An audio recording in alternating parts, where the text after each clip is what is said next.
All right, so we've got two games tonight in the NBA with two very different problems. Because in one game, we've got a number that's given a bad team entirely too much credit. And in the other game, well, the line is moving like the market knows something we don't. And that's where bettors get themselves into trouble, betting the storyline instead of the number. Hey, it's Joe Raineri of WagerTalk.com. And let's dive into these games here tonight. Let's start in Portland because the Blazers are laying 1.5 with a total of 226.5 against the LA Clippers. And they opened overnight as a 2-point favorite. And we have seen that line now begin to move to the Clippers. And I got to be honest, I thought this number was pretty ridiculous. And I agree with the move towards the Clippers because Portland is getting priced here like they've suddenly become something they're not. And that's a quality playoff team. And newsflash, this is not a good team. They have been barely mediocre all season long. And let's face it, I mean, it's been a crazy season for this team. Expectations weren't all that great to begin with here, but then you lose your coach to some sort of gambling issue or feds get involved. I mean, it's been an absolute nightmare from the get-go, and this team has quite honestly overperformed the entire way through. It's an inexperienced team. It doesn't have enough firepower or consistency as far as I'm concerned to be a favorite here, even at home. And sorry, I think the market is giving them too much credit here, and I think they've been doing that in a couple of spots here down the stretch. We just saw this last game against San Antonio.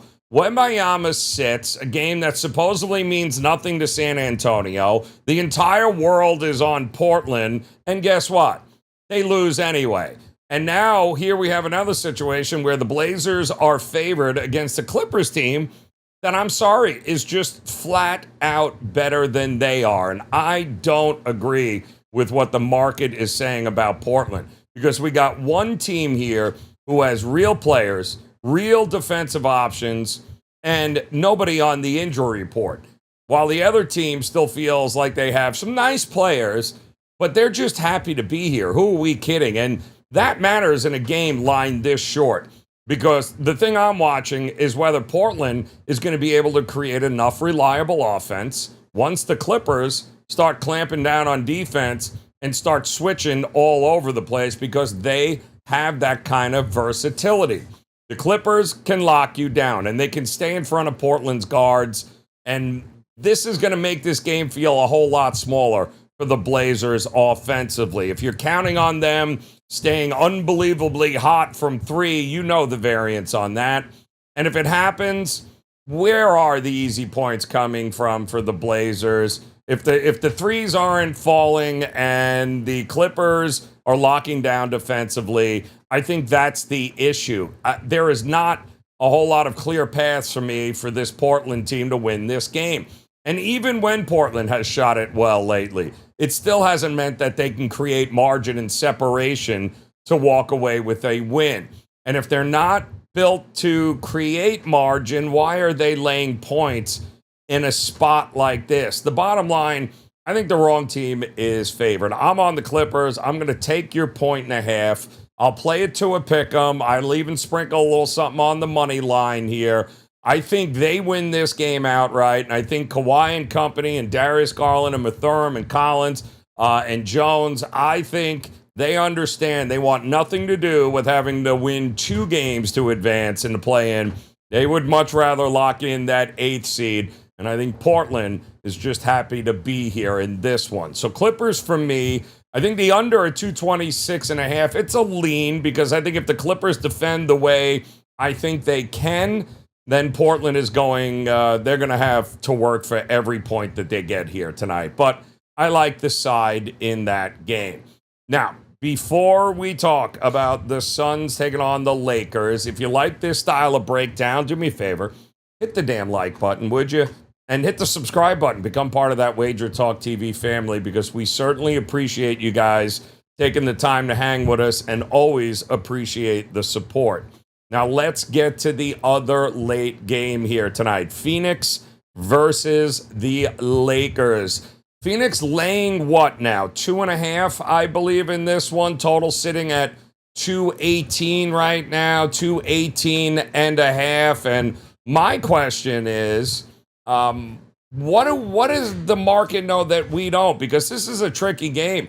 Phoenix opened up and moved from -1 to 2.5, and the total dropped from 220 and a half to 218 and a half. And I get the market has leaned Suns and leaned the under, especially overnight.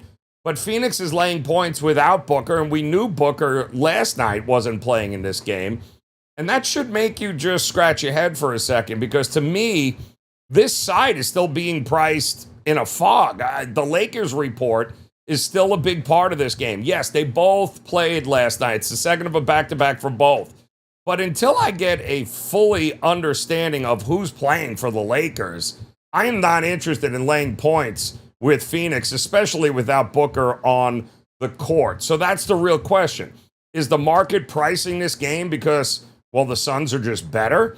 Or is it just the market pricing this game because the Lakers' uncertainty is already settled? I don't know about that, and that's why I like the total in this game. I think it's a better look.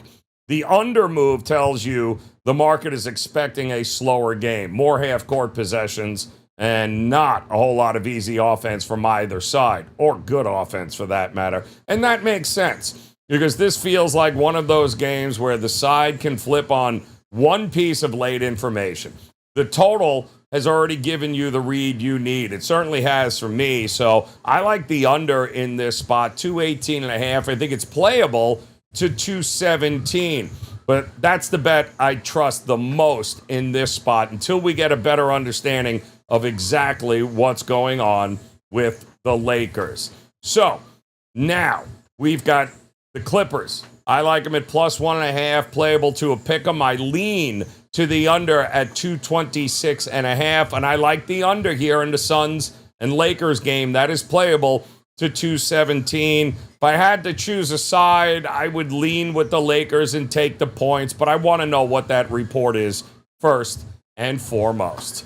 Now, if you like this kind of breakdown, guys, and we certainly hope that you do, and we appreciate you taking the time, I want you to know exactly this is how I've been attacking the NBA board every night. And this season, the results have been huge for my clients. We're up over 42 units on the NBA season. We're hitting 57% of our top plays. And that's not in 60 plays or 90 plays. We're talking close to 200 plays this season, and we're cashing over 57% of our best bet. That is consistent. That's consistent success and consistent profits. Now, if you want to partner up and ride with me through the NBA playoffs, I'd love to have you on board. In fact, right now, one of the better packages that we have here as we get ready to kick off the NBA playoffs is simply the buy 3 and get 3. That's 6 days for the price of 3, just $69. 6 days of all access includes every one of my bets in all sports, whether it be the NBA playoffs or Major League Baseball, which is also off and running this season. It's a great deal. It's a great way for you guys to step in, partner up, give it a shot here. You buy 3, you get 3. That's 6 full days of all access here, all sports, including all 5% top plays for just $69. You can visit my page over at WagerTalk.com, WT.buzz/JR. You see it on the screen there. Don't forget, all of the links are in the description here below. And again, hit that like and subscribe button. We appreciate you taking the time. And make sure to check out all the rest of the great game previews we have daily here on the Wager Talk YouTube channel. Let's face it, knowledge is power, and knowledge is profits, and we've got a ton over here at WagerTalk.com. So we appreciate the time, enjoy the games, and certainly look forward to seeing you again for another big game preview. Until then, cash those tickets. We'll see you again soon.